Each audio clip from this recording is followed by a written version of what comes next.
আমি শেষ হয়ে যাচ্ছি। রক্তিম বাবু,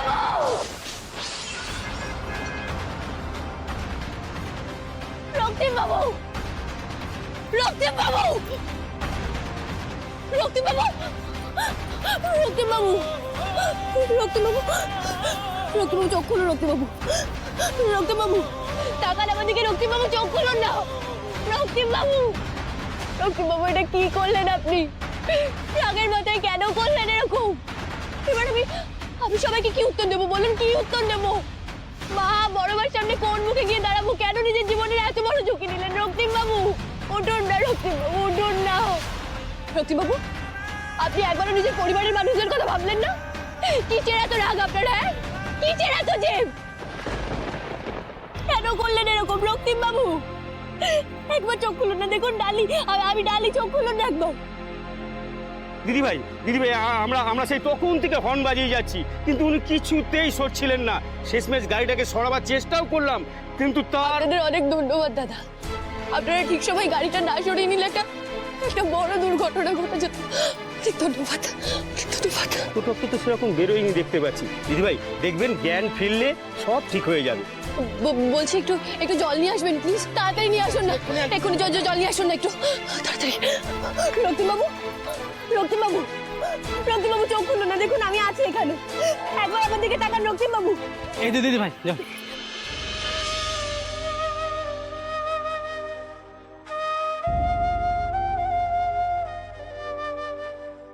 রক্তিম বাবু,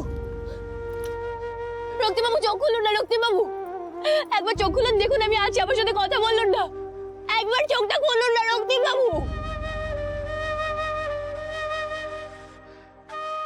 ডালি, আপনি কোথাও যাবেন না।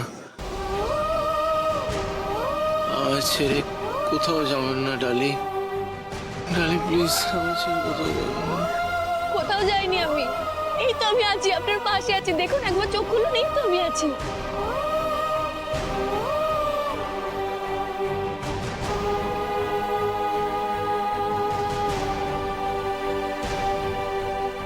রক্তিম বাবু, আপনাকে হসপিটাল যেতে হবে। হ্যাঁ চলুন, আমি যাচ্ছি আপনার সাথে, আসুন। না ডালি, আমি একদম ঠিক আছি। আমি একেবারে ঠিক আছি ডালি, আমি কোথাও যাবো না। না না ঠিক আছে বললে হবে না রক্তিম বাবু, আপনাকে আপনি হসপিটালে। আছেন তো? ব্যাস, এটাই যথেষ্ট, আর কিছু চাই না, কিচ্ছু না।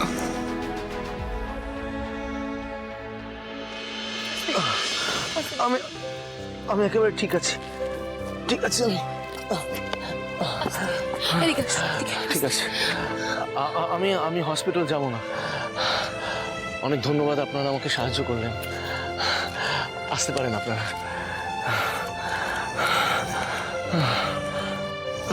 কি পাগলামি শুরু করেছিলেন? হ্যাঁ কি করছিলেন এটা? আর যদি আপনার কিছু হয়ে যেত তাহলে আমি তাহলে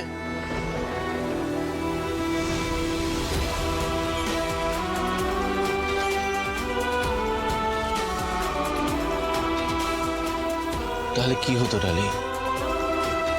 আমি তো আপনার কাছে অপরাধী, আমার শাস্তি প্রাপ্য। আপনাকে শাস্তি দিতে গিয়ে আমি একটা বাচ্চাকে তার বাবার থেকে দূরে করে দিতে পারবো না। তো আপনি দূরে চলে গেলেও তো আমি বাঁচবো না ডালি। আমি মনে প্রাণে শুধু আপনাকে ভালোবেসেছি।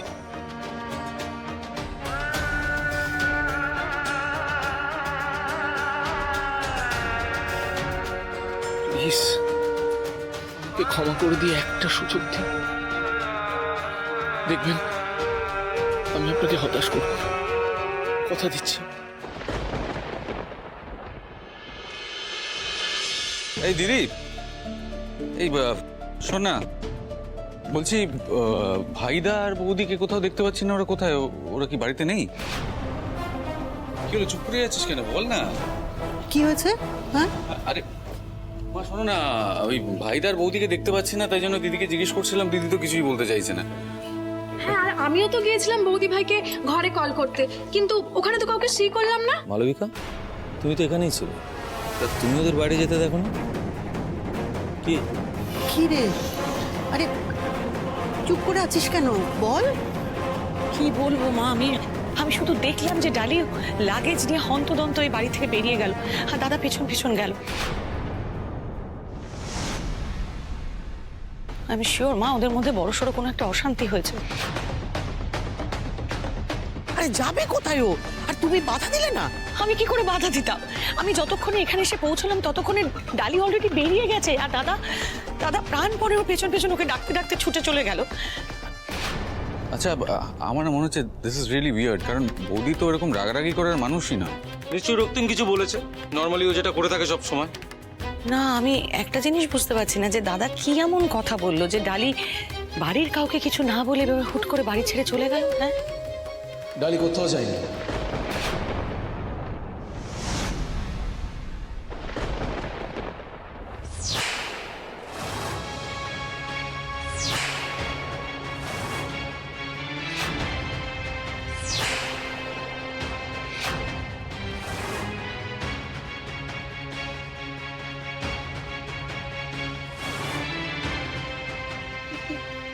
কি রে, এ কি অবস্থা? হ্যাঁ, কি কি হয়েছে?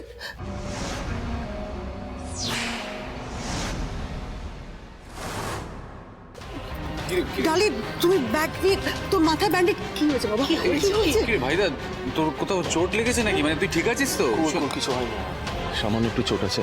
আসলে আমি একটা অন্যায় করে ফেলেছি। হ্যাঁ দোষটা রক্তিম বাবু।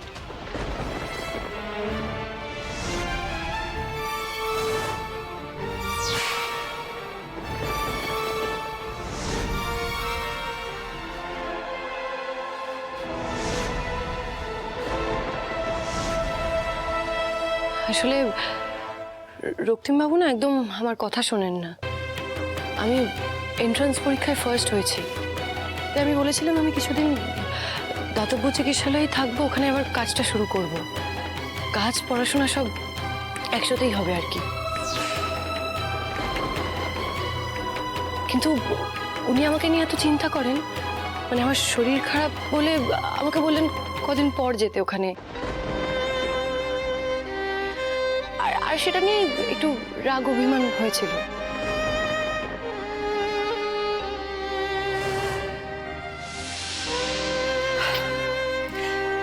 তা বললে হয়? তুমি না এই বাড়ির লক্ষ্মী, এই বাড়ি ছেড়ে যাওয়ার কথা একদম ভাববে না কোনোদিন। সত্যি কি এইটুকু কারণের জন্যই ডালি বাড়ি থেকে বেরিয়ে যাচ্ছিল, নাকি এর পেছনে অন্য কোনো কারণ আছে?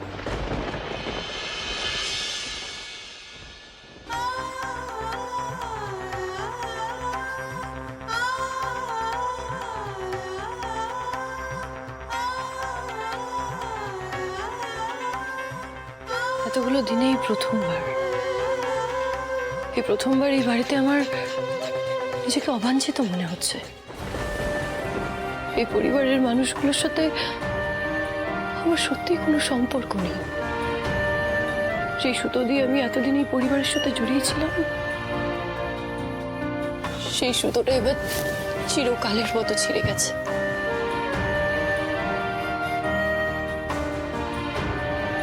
আপনি আমার সবাইকে সবটা বলতে দিলেন না কেন ডালি?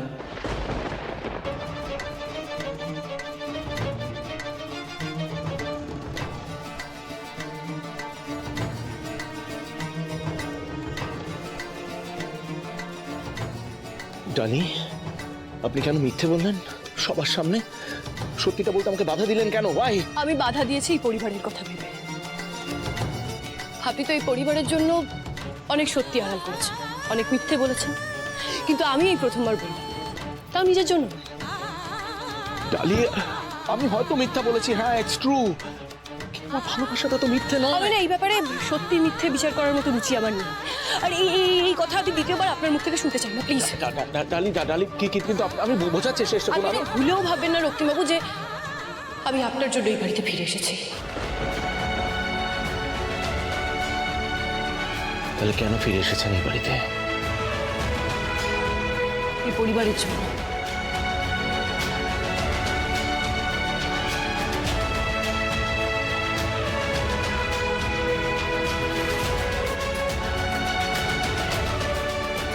মা, বড় মা, সৌমেন্দা, ঋষভ, ওদের জন্য। আর আমি এই বাড়িতে ফিরে এসেছি আমার মা, ভালো বাবা, ভালো মা, এই মনে ওদের কথা ভেবে। কারণ ওদের মুখোমুখি দাঁড়িয়ে এই প্রশ্নের উত্তর দেওয়ার মতো সাহস বা ক্ষমতা কোনোটাই আমার নেই। তাই এই বাড়িতে ফিরে এসেছি।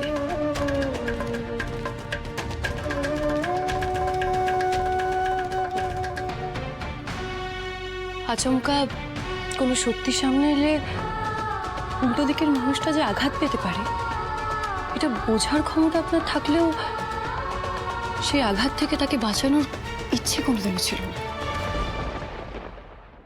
সেটা না আজ আমার কাছে স্পষ্ট হয়ে গেছে। তাই আমি এবার পুরো বিষয়টা নিজের মতো করে সামলাবো। হ্যাঁ, একদিন আমাদের সম্পর্কের সত্যিটা সবাইকে জানাতেই হবে, কিন্তু সময় নিয়ে। কারণ এত বড় ধাক্কাটা না আমাদের পরিবারের কেউ সামলে উঠতে পারবে না। আপনি যে মিথ্যেবাদী এটা জানলে আমাদের পরিবারের সবাই আঘাত পেতে পারে। আর আমি সত্যিই চাই না যে আপনার ভুলের জন্য আমাদের পরিবারের কেউ আঘাত পাক। আর হ্যাঁ, আর একটা কথা মনে রাখবেন, আমার এই বাড়িতে নিয়ম ঠিক ততদিন যতদিন না আপনার আর ঋতুজাদের বিয়ে হচ্ছে।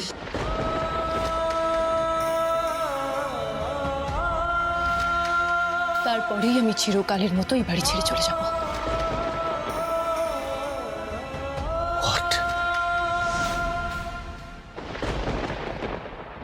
আপনি বলেছিলেন যে ডালি এই বাড়িতে আর ফিরে আসবে না, বলেছিলেন তো? আরডির হাত ধরে ডালি আবার এখানে ফিরে আসলো। আর মেয়েটা এমন সুযোগ সন্ধানী মেয়ে যে এত কিছু জানার পরেও আবার ফিরে আসতে রাজি হয়েছে। এখন আমাদের কি হবে আপনি বলুন। আরে আমিও তো সেটাই বুঝে উঠতে পারছি না। How is it possible? ডালি জানলো যে ইস্যু দাদার সন্তান, তারপরেও কি করে বাড়িতে ফিরিয়ে এলো? দাদাই ওকে কি করে ফিরিয়ে নিয়ে এলো? সেটা ভাবার সময় নয় এটা, সেটা ভাবার সময় নয় এটা দিদি। আপনি ভালো করে জানেন যদি ডালি সত্যিটা সবার সামনে তুলে ধরে তাহলে উই আর ফিনিশড। আমার মেয়ে ইস্যুকে আর কেউ মানবে না। ডালি কিছু বলবে না, আমি তোমাকে বলছি। ডালি কিচ্ছু বলবে না। মাথার মধ্যে অন্য কোনো একটা প্ল্যান ঘুরছে, আর সেই প্ল্যানটা কি সেটা সবার আগে আমাকে জানতে হবে। তবে ঋতুজা মাথায় রেখো, আমরা কিন্তু এইভাবে চুপ করে বসে থাকতে পারি না। তোমাকে এবার কিছু একটা করতে হবে ঋতুজা। তোমাকে দাদাকে নিজের কাছে টানতে হবে, দাদাকে নিজের হাতের মুঠোয় করতে হবে। ডালি থাকলে সেটা সম্ভব নয়, ডালি থাকলে সেটা সম্ভব নয়। আপনি বুঝতে পারছেন? অন্য কিছু ভাবতে হবে। মাম্মা, ফ্রেন্ড তো বাড়ি ফিরে চলে এসেছে, তাহলে কি পাপা আমাদের কাছে আসবে না? আসবে তো সোনা, তোমার পাপাই তোমার কাছে আসবে, কিন্তু সেই কাজটা এবার তোমাকেই করতে হবে। পারবে তো? কিন্তু কি করে? আমি বলছি সোনা, এই দেখো তোমার বাবা না, এটা ভুল করছেন আপনি। ও খুব ছোট, ওকে এর মধ্যে ইনভলভ করবেন না আপনি। আরে কি ভুল করছি? কি ইনভলভ করবো না? কি বলছো তুমি? তুমি বুঝতে পারছো না ঋতুজা, যেটা যেটা আমরা করতে পারবো না সেটা সেটা বাচ্চাটা করতে পারবে। হ্যাঁ, আপনি এদিকে এসো। আরে ইস্যুর কথা ভাবো, আমার কথা না শুনলে একা একা ইস্যুর লাইফটা পারবে তো সিকিউর করতে? পারবে দাদাকে ফিরে পেতে?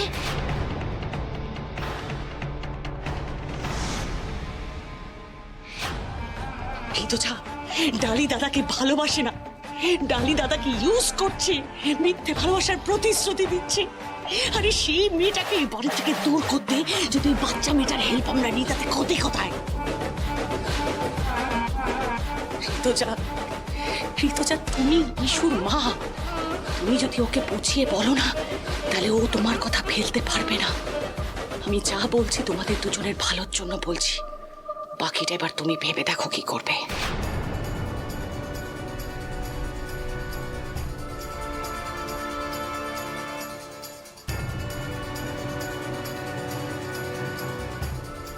ইস্যু, তুমি যদি তোমার পাপাইকে ফিরে পেতে চাও, এই আন্টি যা যা বলবে তুমি সব করতে পারবে বাবা? পারবো মাম্মা, পাপাইকে পেতে আমি সব করব। এবার এই খেলাতে তুমি আমাকে হারালেও ইস্যুকে হারাতে পারবে না ডালি। এই বাড়িতে আর দাদার জীবনে তোমার আর কোনো জায়গা নেই। আপনার কি মাথা খারাপ হয়ে গেছে? আমি ঋতুজাকে বিয়ে করতে যাব কেন? অসম্ভব, ইম্পসিবল। আপনি যদি আমার কথা না শোনেন, এই বিয়ে না করেন, তাহলে আমি আর এক মুহূর্ত এই বাড়িতে থাকবো না। আপনি যদি একদিনের জন্য আমাকে ভালোবেসে থাকেন, একদিনের জন্য আমাকে সম্মান করে থাকেন, তাহলে আমার এই শর্তে আপনি রাজি হয়ে যাবেন।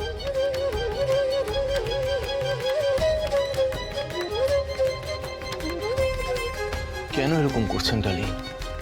কেন আমাদের দুজনের জীবনটা একটা শর্তের জালে জড়িয়ে নষ্ট করছেন? ভাই, যা নষ্ট হওয়া ছিল তা হয়ে গেছে রক্তিমবাবু। এবার যেটা ন্যায্য আমি সেটাই করছি। কারণ আমি কোনো সন্তানকে তার বাবার থেকে দূরে করে দিতে পারবো না, কেড়ে নিতে পারবো না, কিছুতেই না। ঈশ্বর আপনার সন্তান রক্তিমবাবু, ওকে ওর প্রাপ্য ভালোবাসা দেওয়া, প্রাপ্য অধিকার দেওয়া আপনার কর্তব্য। আর আপনার প্রতি যে কর্তব্য, আমার বাড়ির প্রত্যেকটি মানুষের প্রতি যে কর্তব্য, সেটা কি হবে? আর তাছাড়া আমার বাড়ির লোক কোনোভাবেই ঋতুজার সাথে বিয়েটা মেনে নেবে না। চিন্তা নেই, বাড়ির সবাইকে বোঝানোর দায়িত্ব আমার।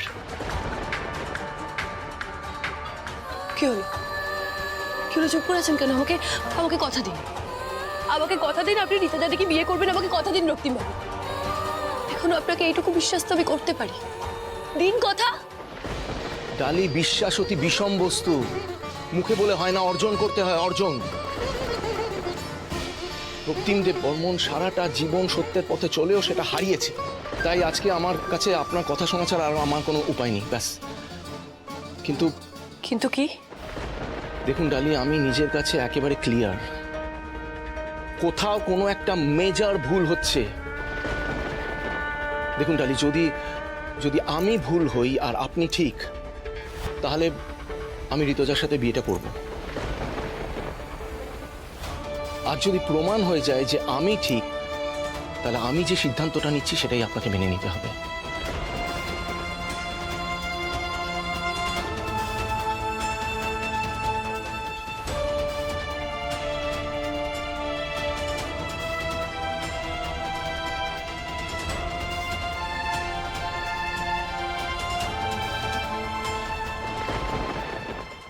আমাকে ক্ষমা করে দিস।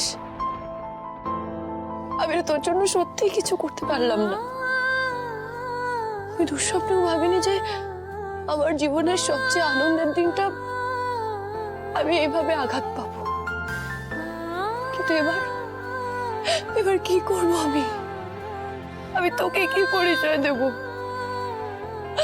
আমি কিচ্ছু জানি না, কিচ্ছু জানি না। আমি পারবি নিজের ভালোবাসাকে এইভাবে বিসর্জন দিতে?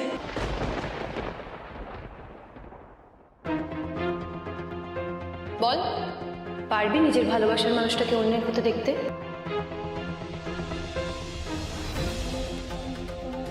পারবো, পারবো, আমি পারবো। আমাকে পারতেই হবে। সেটা তো এখন বলছিস, কিন্তু যখন তোর সন্তানের পৃথিবীতে আসবে, তোকে ওকে একা মানুষ করতে হবে। তখন পারবি ওর থেকে ওর বাবার পরিচয় লুকিয়ে রাখতে? এই সন্তানকে নিয়ে একা কি করে বাঁচবি তুই?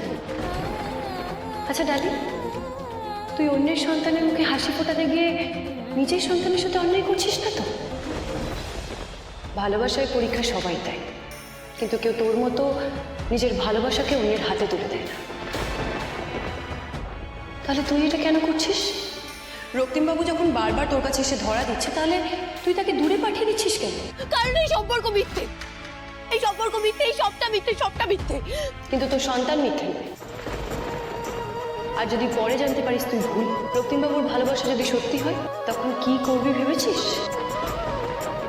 না না না না না না না না, এটা হতে পারে না, এটা হতে পারে না। তুমি আমাকে ভুল বোঝাচ্ছ, তুমি ভুল ভাবাচ্ছ আমাকে। এটা হতে পারে না।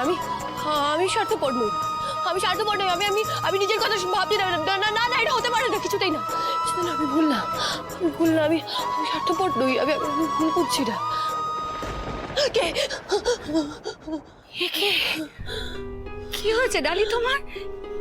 এভাবে কাঁদছো কেন ডালি? শেষ হয়ে গেছে, মানে সব শেষ হয়ে গেছে দিদিভাই।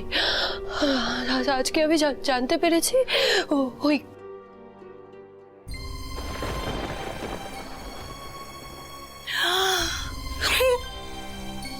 কি বলছো এটা তুমি? বিশু দাদা ঋতুজার সন্তান, এবার কি করবে তুমি?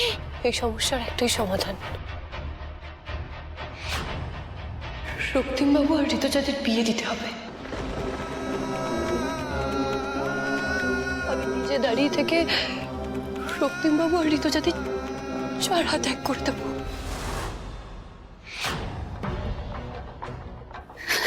কিন্তু ডালি, ডালি এটা কি করে সম্ভব? ডালি কেঁদো না, এত বড় একটা সত্যি তুমি বাড়ির সবার সামনে কি করে তুলে ধরবে বলো তো?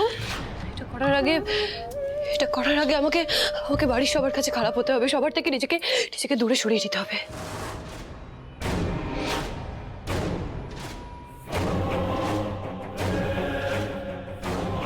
এই ডালি, কি বলছো তুমি এসব? তুমি জানো পরিবারের প্রত্যেকটা মানুষ তোমাকে কত ভালোবাসে। এই যে এত বড় একটা নাটক করবে, এটা কি করে করবে? কার হেল্প নিয়ে করবে? আমি তো কিছুই বুঝতে পারছি না। কে তোমাকে সাহায্য করতে পারে? ইয়েস, হ্যাঁ ডালি, সৌরভ। সব ভুলে তুমি না সৌরভকে গিয়ে বলতেই পারো তোমাকে সাহায্য করার জন্য, কিন্তু সৌরভ থাকলে এই নাটকে হয়তো তোমায় সাহায্য করে দিত, কিন্তু ও তো নেই এখানে। সৌরভ আছে, সৌরভী শহরেই আছে। তাই? হ্যাঁ, আর এবার ওই আমাকে সাহায্য করবে। ওর সাহায্য নিয়েই আমি রক্তিমবাবু আর এই পরিবারের সবার থেকে অনেক দূরে চলে যাব, অনেক